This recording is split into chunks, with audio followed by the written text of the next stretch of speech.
My heart cold and my soul bleeding. I started fucking with them niggas for the wrong reasons. All them nights up on the block, it turned me to a demon. I can't switch up on my brother, no, you niggas tweaking.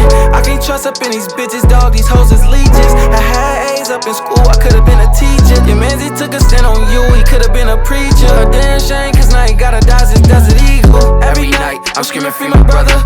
That we had it bad, but we had each other. It was never tit for tat, no, he had my back. And all the nights, my boy, away, I pray he make it back. Cause you know that 4 in the morning, that phone call to your celly, your baby mama calling your phone, screaming they set him up. Just some things I refuse to forget. Oh, damn.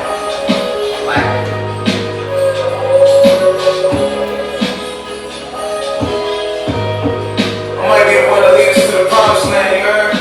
Yeah. Hey, y'all know what the fuck going on, man. My boy Kobi in the building. Twofold. Y'all see the silhouette. Who said I'm at the bottom of the food chain? I'm a product of the prodigy and Wu-Tang. They gon' feel me out in Philly, even Ukraine.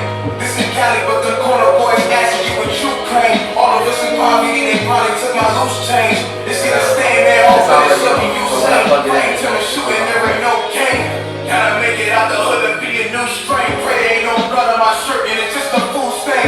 I feel like Creflo or TD Jakes and Ordain. They let these takes go, somebody dies and it's a shame. Hey, my boy is going crazy. Tryna go from Mustang to Mustang, switching out of 2 lanes, faster than a moose swing. Feel like Bruce Wayne while I'm riding around, I'm in the rain. All the stress and pain kept inside gon' give me migraines. Cause them jack boys ain't hanging with a Travis, better act broke like you ain't got no cash flow. I can't be timid, I made it through 30 winners, what's the catch though? Hey. It's probably way to buck 50, probably down, buck 50, not in passing away. These the times where we actually pray. Pray this industry don't pick you out, ain't nobody safe. Why sometimes I feel like death gon' be the only escape. Just be careful what you ask for, it can't be your race, nigga.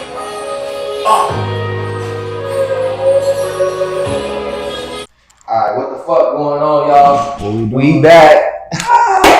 It's your boy, ArtByC. I'm C-Though. Daddy of the year.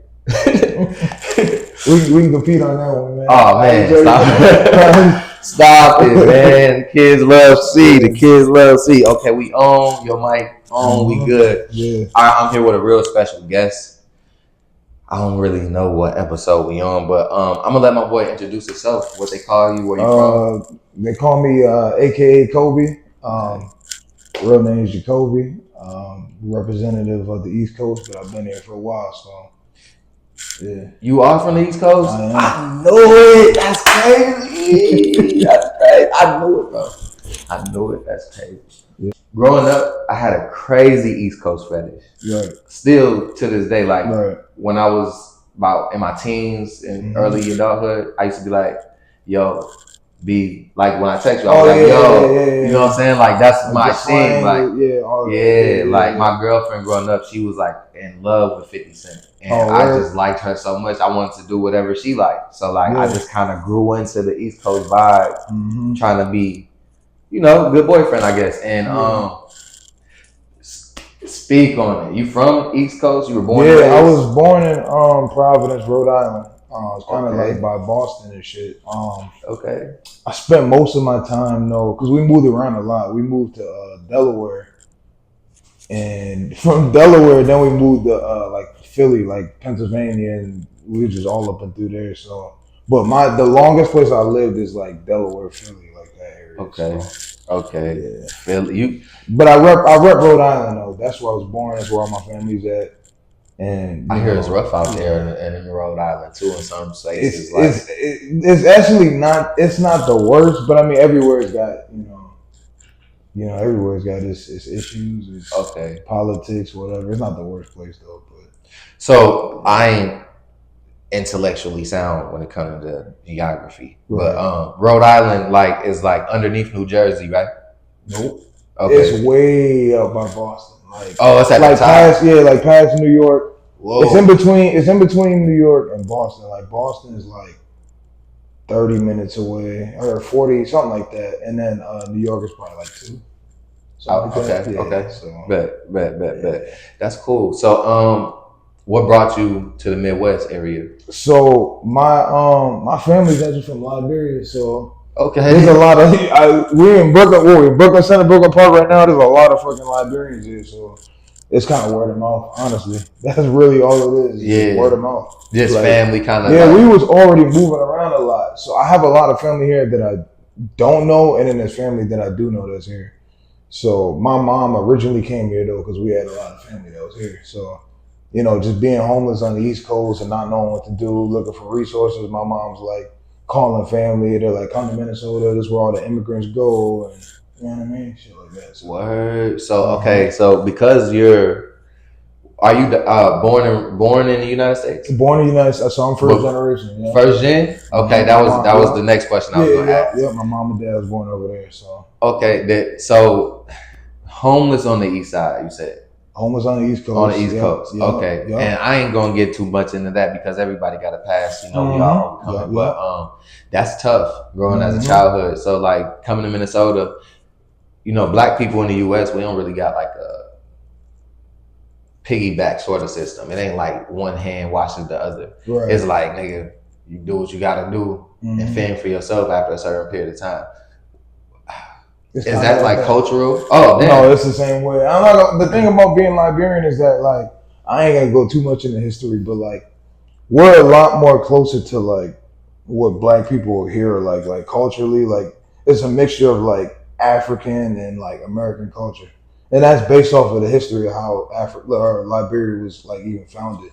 Right. So a lot of like, I don't know, like I never grew up feeling like like I'm different, because I'm, Liberian. Like, I know my family's from Africa, but we don't really, like, you won't really know until you ask us or we talk about it. You know what I mean? Right, because I thought you was just straight nigga. Yeah, I mean. I felt the East Coast vibe. Yeah. You know what's crazy, though? Yeah. One thing I did notice, like, almost like 70, 80% of the niggas that I meet from the East Coast, like, anywhere, if they whether they're from Jersey, Philly, you know what I'm saying? Anywhere over there in the borough areas or in the, like, was it New England? Yeah, New England. In the New England area, they're all like foreign for some reason. They're all like my dad is Haitian. Oh, word? Yeah, my father. He Haitian. Oh, damn. Like, I just met him when I was 27, so I'm learning a whole bunch of like stuff that I probably would have really loved to know when I was growing up. But his dad met my grandmother on a cruise ship. She was like a janitor almost. And she used to clean up the little ships and stuff. She was in the Marines or military or something. That's crazy. Yeah, she met him. He used to clean up the cruise ships and they ended up having a little love affair. And it was illegal for you to like, while he was working. Yeah. So they ended up kicking him off and she never seen him again, bro. But she knew he was Haitian. She knew his name, knew a little bit about him. Damn. Looked for him, but That's a lot of unpacking for you, shit. That's a whole different like culture and like, yeah, that's dope. That's dope to know. No, it's facts. I was just about to. I mentioned that because is it anything that you guys might have carried with you from Liberia that a lot of people in the United States might not ever understand or experience? Nah, because you would think like when you think of like Somali people or Ethiopians, like they all like seem to stick together, right? Yeah. Liberian people not like that. Yeah. So like like black people in America, like we, for the most part, we can get along, but like we still have a lot of like division. Yeah. You know what I'm saying? It's very like divided and stuff like that. So I feel like Liberian people are kind of the same way. There's I don't know, like just through my experience, like it's not much that I feel like got brought back from Africa to America because Liberia got founded by free slaves. Word? Yeah, so a lot like my mom's side, like they're so they didn't have descendants of my mom's side is descendants of free slaves from America. Word? And then my dad's side is a mixture of both. Hold on, okay, so they went back and then started Liberia. Okay. So that's why like a lot of our last names, like you can meet a Liberian person, their last name could be Moore, their last name could be no real shit. Like all of us don't have like the indigenous. Not Njoku. Yeah, it's like it's like Lyle. And that's what's different about being Liberian is that's actually dope as fuck. Yeah. So one thing I do know just historically, right, is at least about black people here, is a lot of black people, once they came free, they started to flee to other places to try to get their own name and culture back and stuff like that. But that was kind of a Liberian thing that y'all like went back to Africa, created this space for yourself, but it just wasn't much resources for y'all. So that's I think the problem with Liberia is this was already like established land. I feel like like where people, there was already tribes and stuff there. So you got people that's coming back, and then you got people that's already here, and then like a lot of African countries, like a lot of the leaders can be greedy. There's a lot of corruption. So like there's that, and then you got like the blending of the two, like people that's not from here, and then people that's already here, and the people that ain't from here are the ones that's running the country. Right. You know what I'm because saying? they coming with the right resources. Exactly. So they're bringing it. It's crazy. I used to do landscaping for a couple years, and there was a lady who owned a couple houses that we did, and she didn't even live in the United States. She lived in Uganda. And I was like, what are you doing there? She was like, well, I just bought a city. I was like, bought us?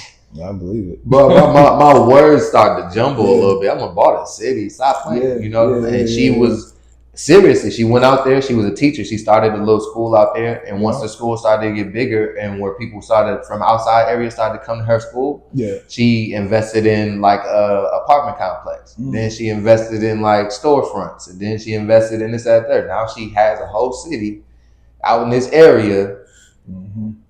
And honestly, bro, I feel like it's just, if they're doing it with pure intentions, great. If they're not, shame on you. You know what I mean? Period. Because I come to realization I got one fight. Well, okay, to segue away from that. Okay, so as an adult, what kind of things have you tried to tap your hand into, like being a man? Being a man, honestly, a nigga don't work every fucking job under the sun. What? I worked in a couple warehouses. I worked at like FedEx for a few years. Okay. I done fucking tried the college route. You know what I'm saying? Went to school for graphic design, didn't finish. Okay, that's where the art started. Yeah. I mean, I ain't gonna lie, I've been drawing my whole fucking life, but I mean, I didn't did all types of jobs though. In the meantime, just like being an adult, like I worked in a pharmacy. I done fucking call centers, nigga, you name it. Like I just was trying to get it. Now I'm a truck driver and shit. That's what's up. Over long distance? Nah, I do local. Okay. Yeah, but I got my CDL and shit like that. So that's what I've been doing the last couple of years. But that's as far as my personal life, as far as work. That's kind of what I've been getting into. Okay. And then you said you've been drawing forever. Yeah, bro. What's your style? If you had to. So it started off with like just kind of copying shit out of comic books and shit like that, like, you know, like and cartoons. And then I want to say when I was a teenager, I started kind of getting into portraits. Okay. Doing like photorealism. Still kind of like copy and pasting, or was you like? Kind of. I can't off the top like make like a face or like an animal or nothing like that. I gotta have like a reference. But I usually make my own person out of like, it might be like 5 different pictures I'm looking at. Right. I might have to just get the eyes out of here, get the nose out of there, or you know what I'm saying? But I usually make my own, you know, person out. That's creativity right there, because you know, even to like think to do something like that, it takes a little trick to the mind. So that's what's up. Is that something that played into like your music, like you being? Not really. It's like a whole separate thing. It's like it's all art, but it's like I don't know how I approach like drawing and like creating music is so different because the music is so like personal. Yeah. And then the art is just like so free. It's almost just like that's the unreal side of me. It's just creating whatever just comes to mind. You know what I mean? Wow. So see, I kind of look at it a little reversed, you know, because like I said, I made music at one point, you know, and when I made music, I was just expressing, right? You know, I didn't necessarily feel like anybody would care to hear it or even invest in it, you know. So I was just like, I just want to do it, hear myself, and keep doing it to hear myself, you know. And the art was more personal for me. I was like, man, I don't want nobody to judge this unless I'm good at it. That's why I went to the classes and got better at it. Yeah. So that's crazy. That's crazy. That's dope. How in the same reality, they can be like. That's what's up. So at what age did you start like becoming Kobi, aka Kobi? How did you get that name? Honestly, bro, I used to just go by Kobi, and then at some point I realized I had to become a little bit more like marketable, I guess, or you could say like able to be found, like to be able to find my music. Right. Because I feel like I would search for my music, I'll upload something, type Kobi, and I'd be type Kobi, and there's 1,000 Kobis, and I'm like, fuck. Right. But I didn't want to be somebody who like just had a rap name and I just named myself this. I feel like I like a lot of rappers, like their artist name is like fits. If it not only does it fit, but it might be something they got, you know, named as a child or like something like that. Like a lot, like people are given a name, you know, in a way. But like, I was just like, what's the most simplest way that I could just still be Kobi, but add something to the beginning of it? I didn't want to be Lil Kobi. I didn't want to be Young Kobi. So I just said AKA Big Kobi. Kobi. Because I looked at it in a literal sense. I'm like, okay, my name is Jacoby. That's my first name. Right. But I'm also known as Kobi. So I just added AKA Kobi. Okay. I said, fuck it. Okay, so I'm about to segue this a little bit. I'm sorry to cut you off. Oh, no, you good. Try to let you get it out. I was just listening to your some of your projects on the way to doing this interview, and the music is like, I undermined it just a minute ago, but that shit blew my mind, bro. I was listening to some of your bars, bro, and your lyricism and your consistency with just like, I thought it was because I looked through YouTube and I typed in AKA Kobi, and like 5 or 6 videos popped up. I'm like, okay, I'll listen to these 5 or 6, but then it kept going. And I'm like, oh, this nigga got more. And they're still, like, all of them aren't my style. All of them are good. Right. And I'm very critical. Like, I love art to the point where, like, I don't care if I hurt your feelings, because you should be responsible enough to at least know what a good piece, a bad piece. You know, I am. When somebody come to me and they're critical about my art, I am willing to give them a full refund sometimes. I'm willing to redo the art for free. Just because I know how much it's worth, not financially, but to the person. You know what I mean? So like, bro, there was probably one song that I didn't like. I don't even remember the name. There was probably one song that I didn't like, and I had to force myself to not like it, if that makes sense. You know what I mean? I had to be like, okay, if I'm gonna pick one, this is the one. That's fair. I can take it. That is because I have such a big catalog. Yes. And I listened to maybe it took maybe 45 minutes. So how many songs? Probably average like 3 to 5 minutes. Something like however many songs we can that's get a good amount of music though. Yeah, I listened all Jacoby. This shit blew my mind. I listened to No Heavens.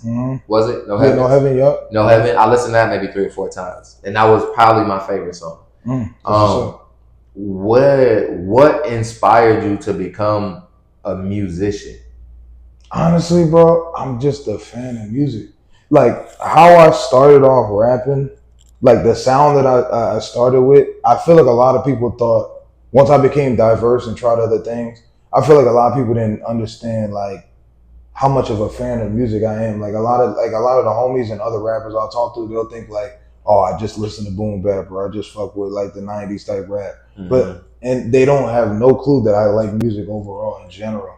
So that's kind of how that came about. Like I could listen to rock. I could listen to R&B. I really don't even listen to rap like that. I really listen to R&B. And I feel like I show them more in the music I make now. But I could fuck around and listen to fucking gospel. Like I listen to everything, bro. Like I swear to God, I just like music.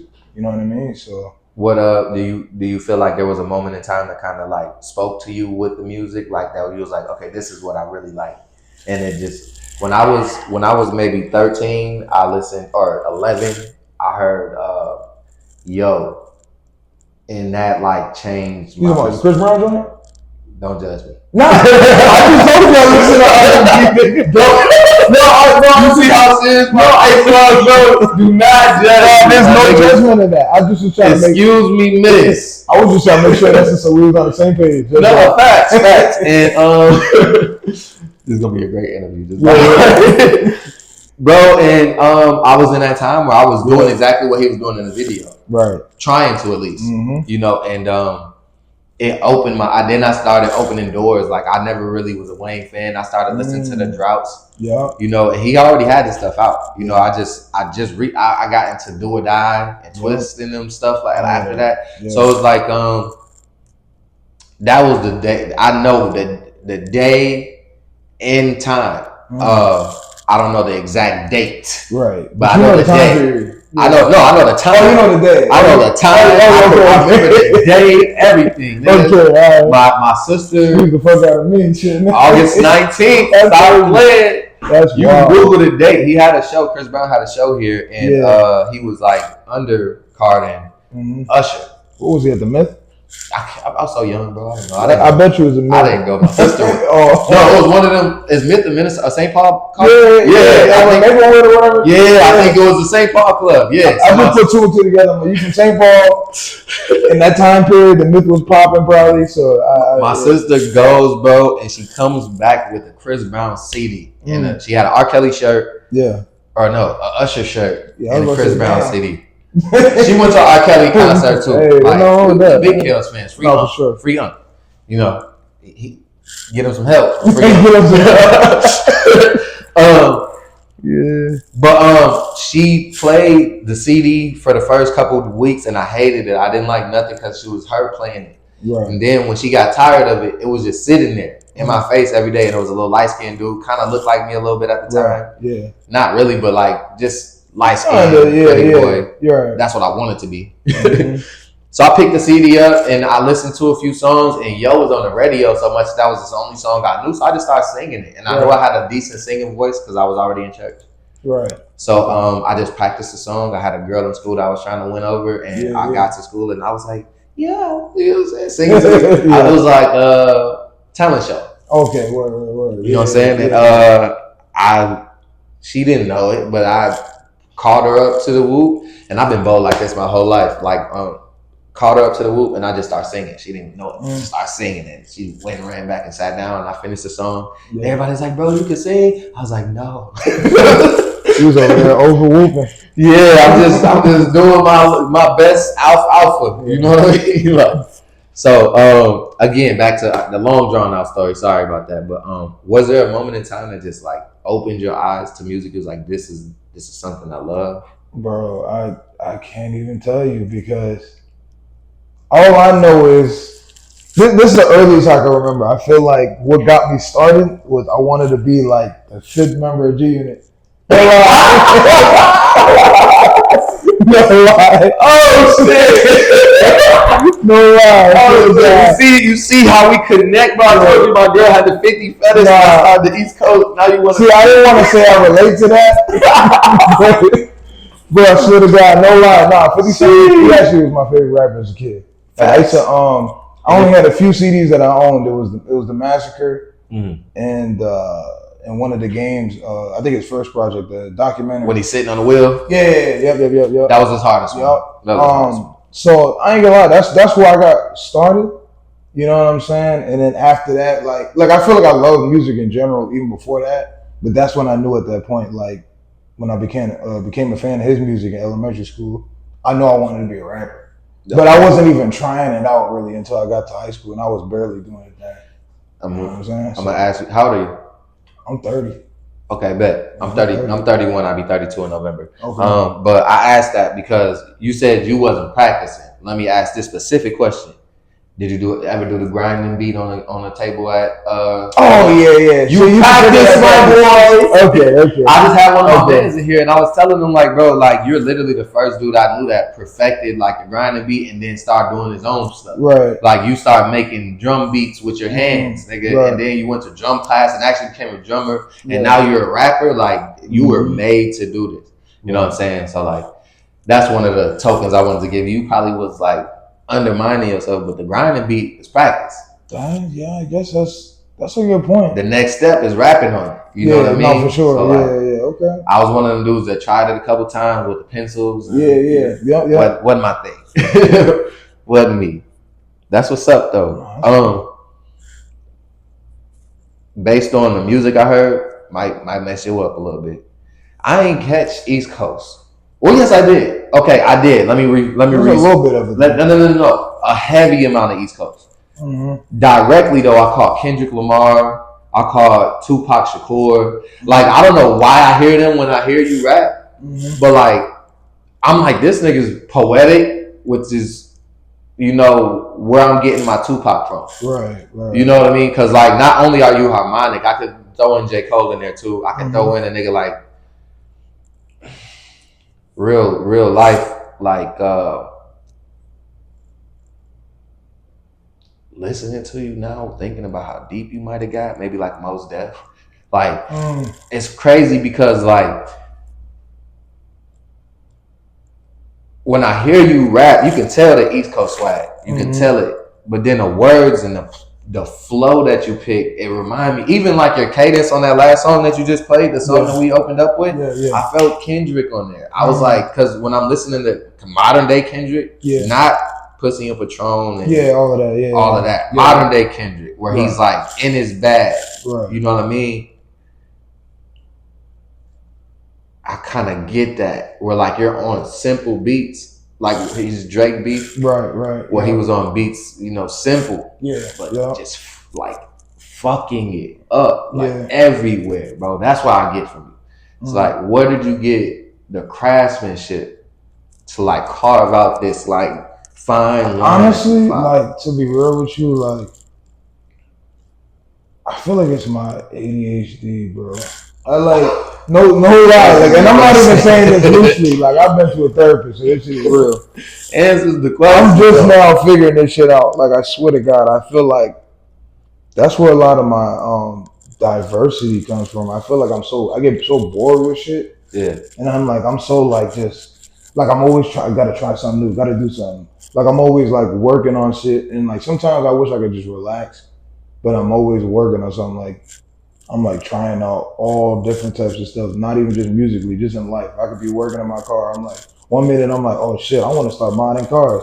Another minute I'm like, oh, I want to start, who fucking knows, bro? It's just this song, like I can't stay still with one thing. So that's kind of where I feel like the whole craftsmanship comes from, because I feel like I'm just trying new shit out all the time. Right, not afraid to fail. Yeah, I'm not afraid, and especially like knowing as an adult, like being comfortable with myself as a man, like I'm able to like be comfortable with singing and not give a fuck what nobody think. And that's what I feel like a lot of niggas haven't matured yet to the point where they feel like they're even like okay with like not giving a fuck what other people think, and then not always trying to be fucking hard all the goddamn time. You know what I'm saying? They can be really, I don't know. No, keep going. I'm I was gonna say like niggas, like once niggas like learn to not be afraid and just be them, that's when I feel like you really stand out as an artist, instead you're not like just sitting there copying niggas and you know what I'm saying? Like one of the things I hate is when a nigga get on the rap and they be like, yeah. I'm like, nigga, that ain't even you. Like, like I know this guy. He got on that bitch turning swaggy P. Like, bro, just be one of the best pieces of advice I got when I was rapping. I used to do something similar where I wasn't like that, but it was just like I was putting in characters in my rap. So I was like putting on a face. And one of my friends was like, bro, just talk about your real life. Like one of my songs was about my baby mom, and I was on there acting like I had real baby mama problems, and what I really was, I was just hurt. And he was like, yeah, that don't sound good. He's like, bro, just put in what you're really going through. And I did it in the song. Like every time he come around, he's singing that song. Like, you know what I can say about that though? Like I feel like the only way it works when you kind of putting on a character is not when you're like changing what your personal life is like not trying to like fake what you got going on, but when you're able to like put on a different character to embrace that different style, right? To express, not to embrace, but to express. Exactly. So like for an example, like for me to tap into like a new style that like I don't normally do, like if I want to do some Afrobeat shit, I gotta go into a character. It's almost like acting. It's like I'm still me. I'm still gonna talk about my real life. Yeah. But it's almost like when I'm in the booth, sometimes I'll have to like really act it out in a sense. And I am a person that is like all or nothing. So sometimes I blur lines, and the Batman guy that killed himself because he got too into his character as the Joker. Yeah. You know what I mean? I think I might be like that evil scientist where like sometimes I get too far into stuff. Oh, you talking about Heath Ledger? Heath Ledger, yeah. Joker. Did he kill himself? Something of the I know he died. No longer alive. No longer alive. Something happened with him though. Yeah, but sure. He did go temporarily insane after the Batman on movie, that role. That role, you know what I'm saying? They said I watched the movie trailer, and it was a scene in the movie where he punched the clock off a wall. He was like laughing as he was doing it, and they said real life reenactment. He broke 3 knuckles while he did it, while he was doing that, and it wasn't even in the movie or nothing. He just did it on some, you know. So I again, that's the segue, but like I feel like I'm that intense with certain things. Mm-hmm. So when I became a father, it matured me in so many different ways. Where like now I am comfortable being open and honest, and you know what I mean. Is that something that kind of helped you with your maturity? With like when, like you said, being comfortable singing and being yourself. I don't even think the fatherhood helped with that. I don't really know. I feel like I got to give a lot of credit to my wife. Word? She, I feel like she's like still kind of helping me like in different ways become like a better man, and like, you know, I think we're helping each other like as adults like mature. You know what I'm saying? And she's helping me be like comfortable with who I am. And you're not just saying that because this recorded, right? I can patch this part out. I promise you, like that. What? That's real shit. Like, man, I've been afraid to get married, bro. I've been with this girl for about 5 years. I was afraid. Shit, we've been together 8 years, and you know, it's funny. Our 1 year anniversary married is actually tomorrow. So, congratulations, bro. Yeah, appreciate you. So how is? I know marriage is up and down, just like life, but you don't got to get direct about this. What has she provided for you to make you comfortable to open up to this point? I don't know, though. That's just my dog, man. It's my best friend.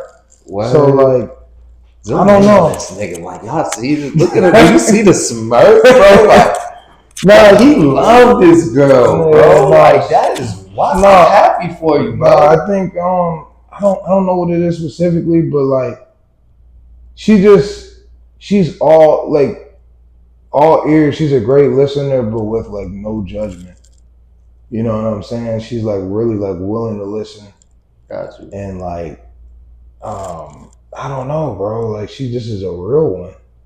You know how like niggas be like too like into their home, like niggas be too close to their homies and like don't open up to like their girl. Like I'm the complete opposite, bro. Like I like I don't know. Like I'm just so into her. Like I'm just like she's the person that I talk to. Like I don't just go call up my brother when I'm going through some shit, or like I don't call one of the homies.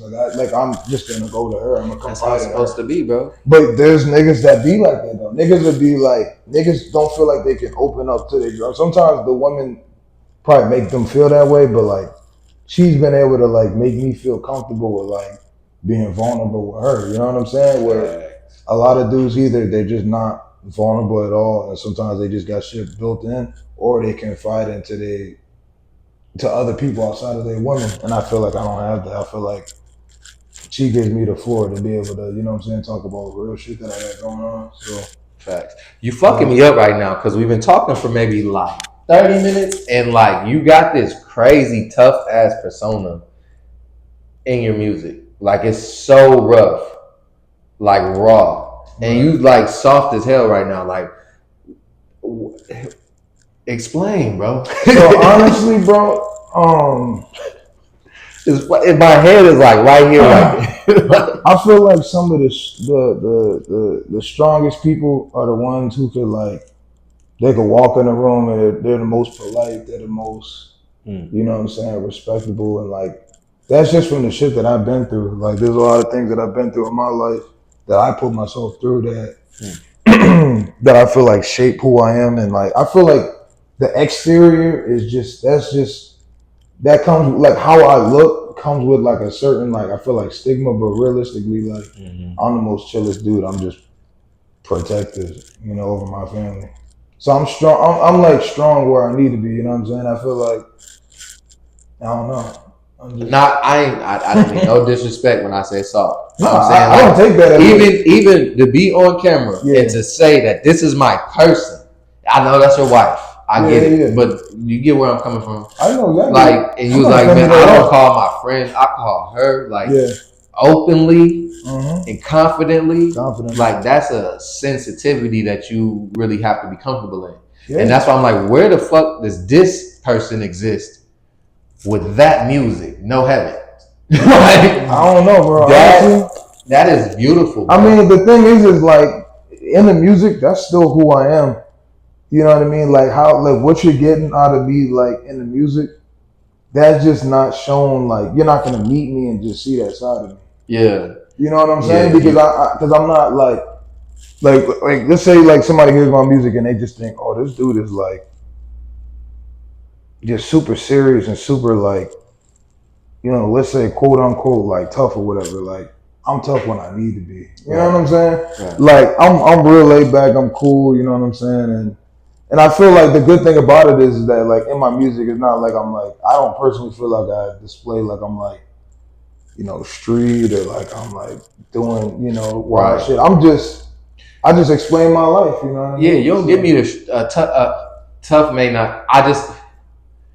Okay, for example, I don't feel like you flaunt a lot about your cars, even though you got a nice car. Yeah, right. Your jewelry. I heard you talk about your wife in one of your songs. Mm-hmm. You know, what you say, Kobi married, something like that. I'm like, this thing is wild, bro. You know what I'm saying? Yeah. But it's like, you know, like real life, man. Real stuff. Like, that's what I'm talking about.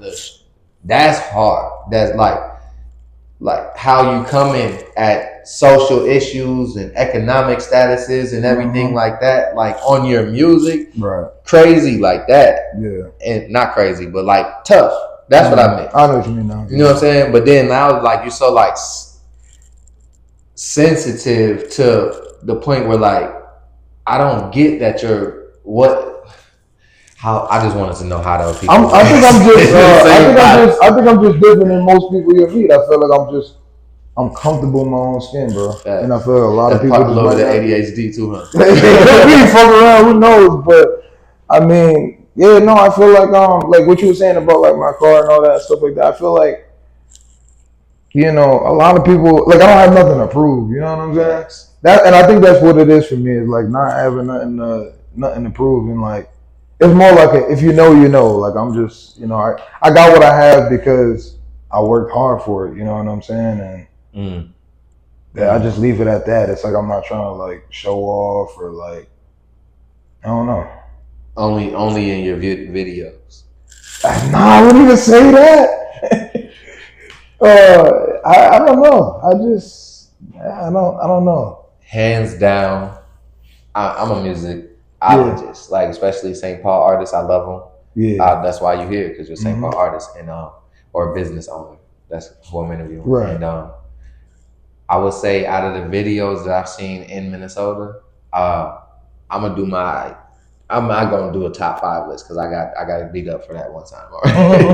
But I would say you are for sure top 5 with the videos I've seen, and there ain't been a lot of videos I've seen. I ain't gonna lie. No, I don't. But the ones that I've seen are so high quality, right, that it tops like 10 of these people's videos that just going over and spending a quick 300. Even if that's what you're spending, it look like you got a whole plan.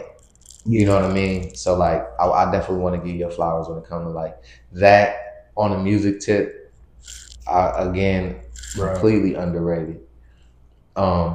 Is there a goal with your music? Like, do you want to be on a stage in front of people, or do you want to just be financially stable?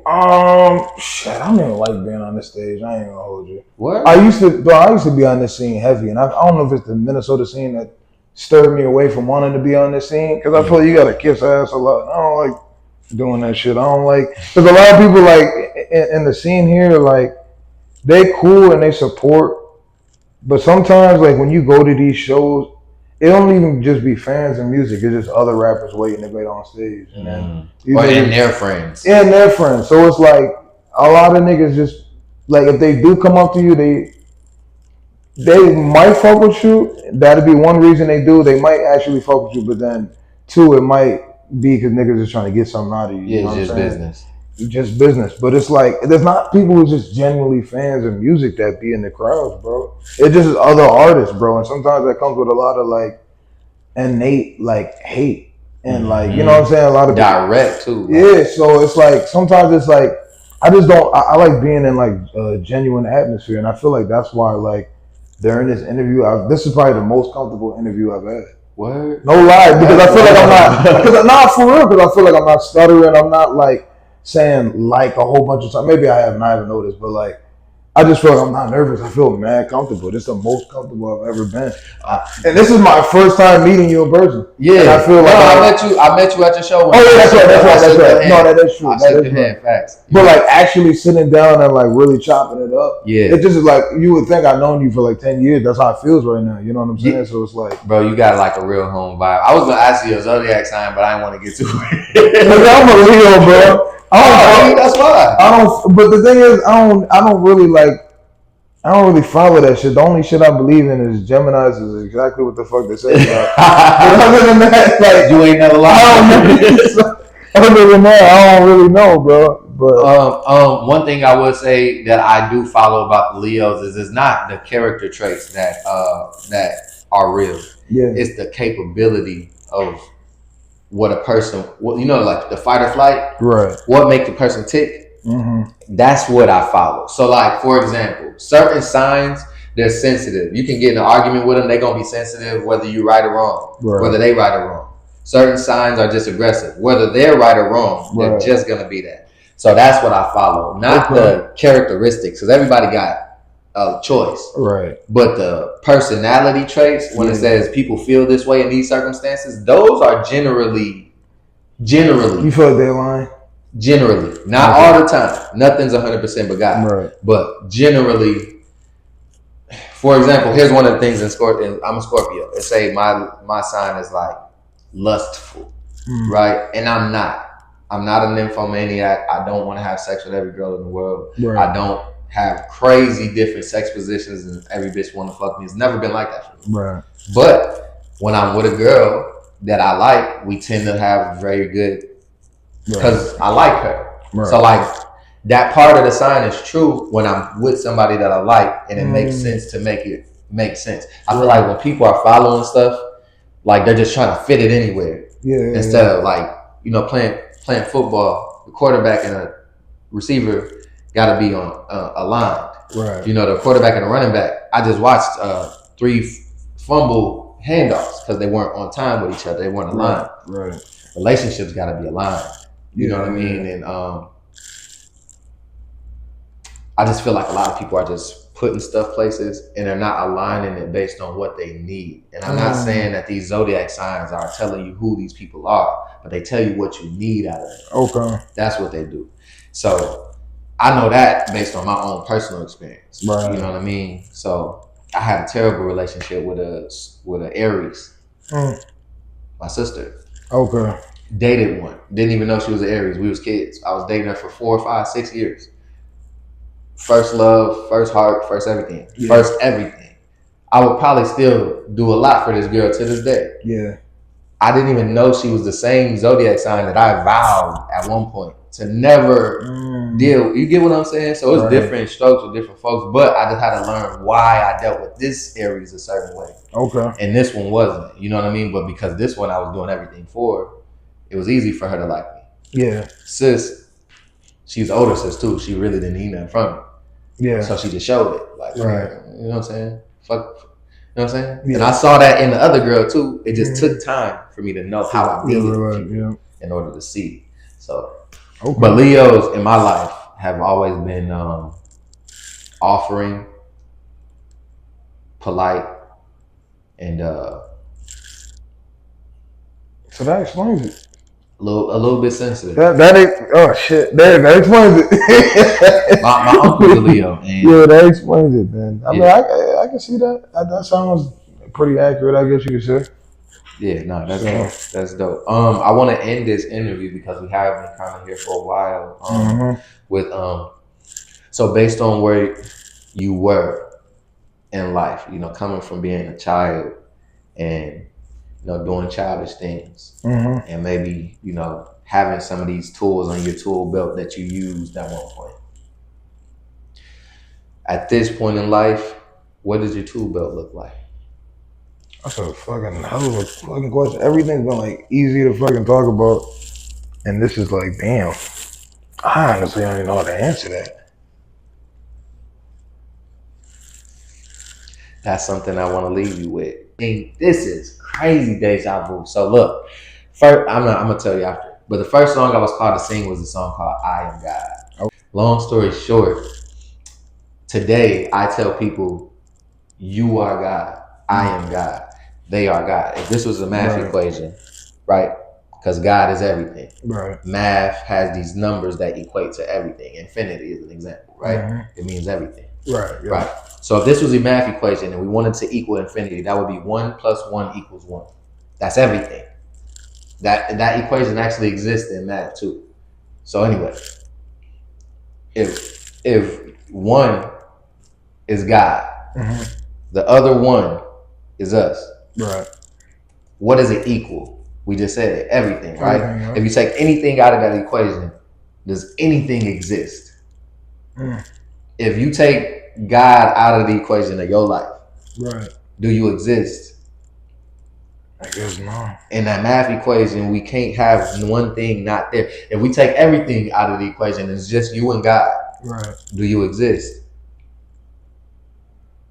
Matter only is there because I exist and you exist. Right. So the ability that God is and has is within every single individual because you are the source. Right.